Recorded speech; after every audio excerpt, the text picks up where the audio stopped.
Alors, salut et bienvenue dans cette nouvelle vidéo concernant l'œil réduit. Dans cette vidéo, nous allons définir ce qu'est l'œil réduit.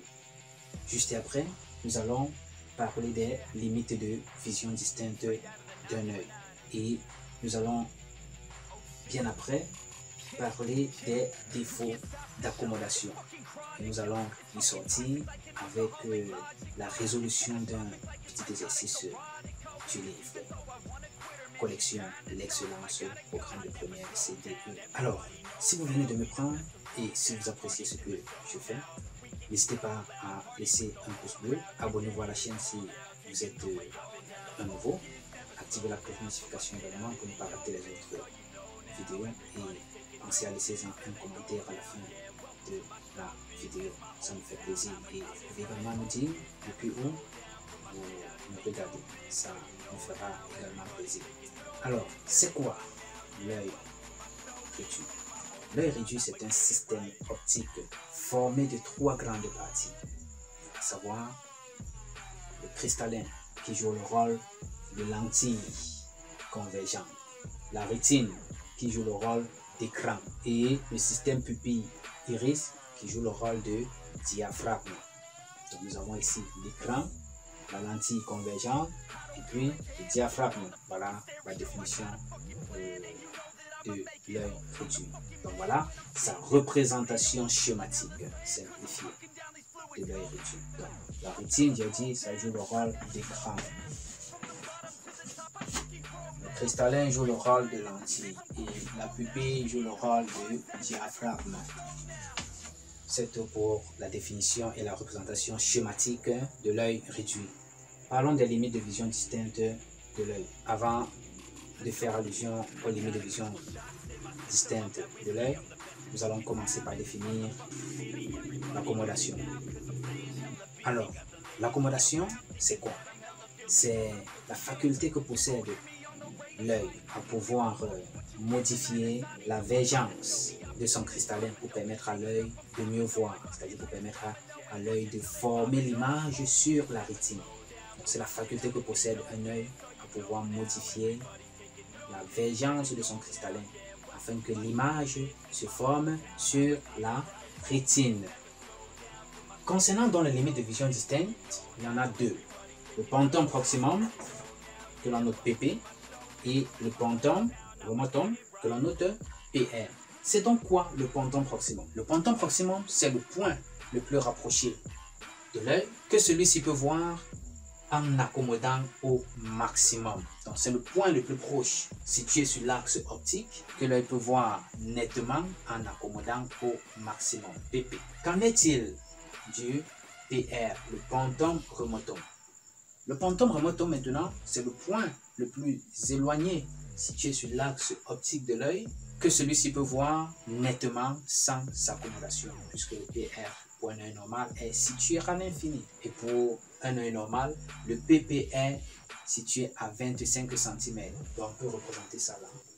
Le PP est plus proche de l'œil, ici, on peut placer ça là, PP, et le PR est plus loin. Et ici on aura le PR. L'intervalle situé entre le PP et le PR représente l'intervalle de vision distincte.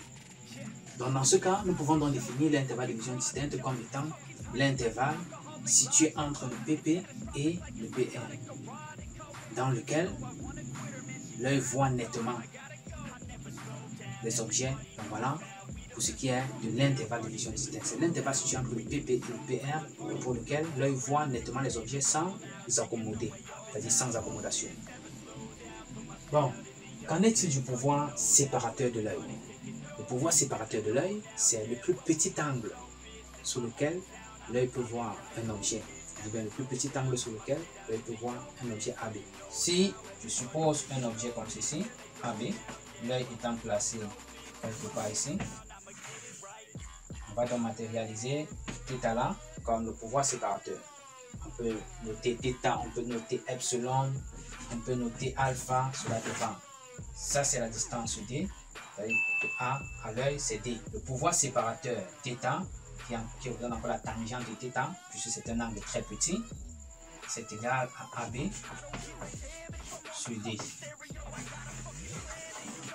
Voilà le pouvoir séparateur de l'œil, encore appelé acuité visuelle. Voilà, c'est tout pour la deuxième partie concernant les limites de vision distinctes.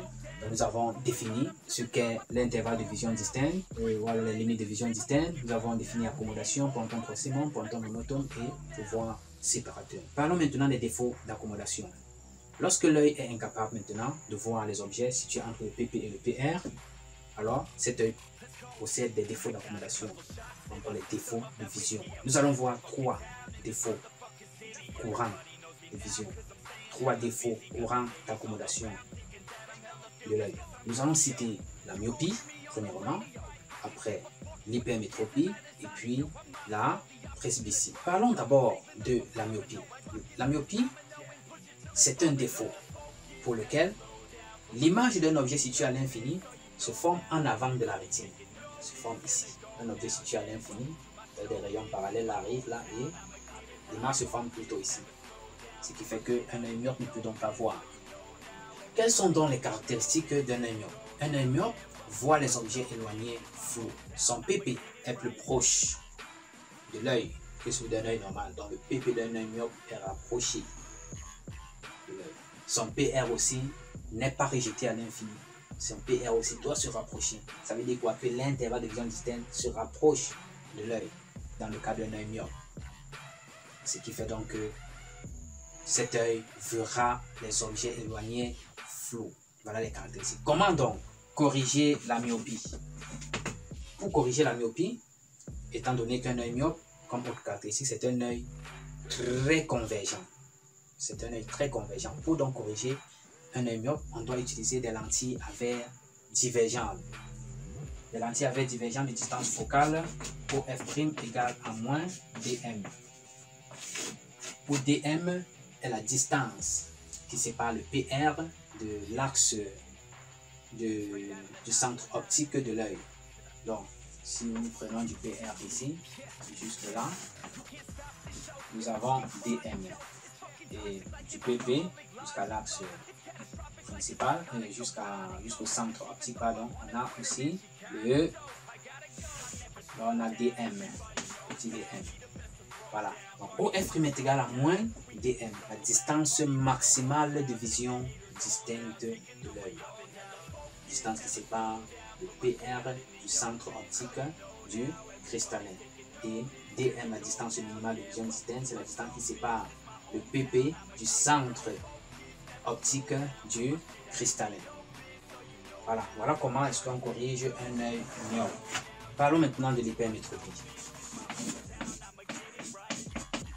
L'hypermétropie, c'est un défaut pour lequel l'image d'un objet situé à l'infini se forme en arrière, c'est-à-dire derrière la rétine, se forme en arrière de la rétine. Caractéristique d'un œil hypermétrope. L'œil hypermétrope est un œil peu convergent. Son PP est plus éloigné que celui d'un œil normal, c'est-à-dire son PP est supérieur à 25 cm. Voilà ce que cela signifie. Son PP est supérieur à 25 cm. Comment est-ce qu'on corrige donc l'hypermétropie?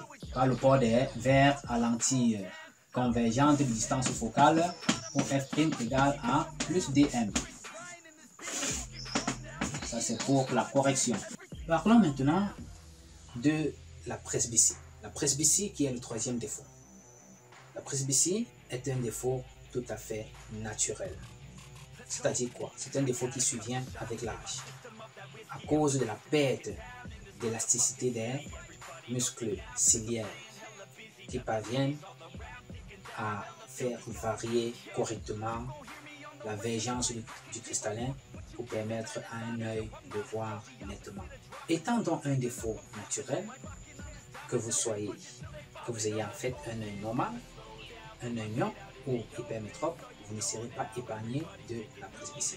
En fait, après un certain âge, fait 45 ans, 50 ans, vous allez vous rendre compte que vous ne parvenez plus à lire les tests d'un journal ou bien d'un document ou encore d'une Bible. Là, souvenez-vous, la presbytie est en train de s'installer. La presbytie se comporte à peu près comme l'hypermétropie parce qu'un œil presbyte voit flou les objets rapprochés.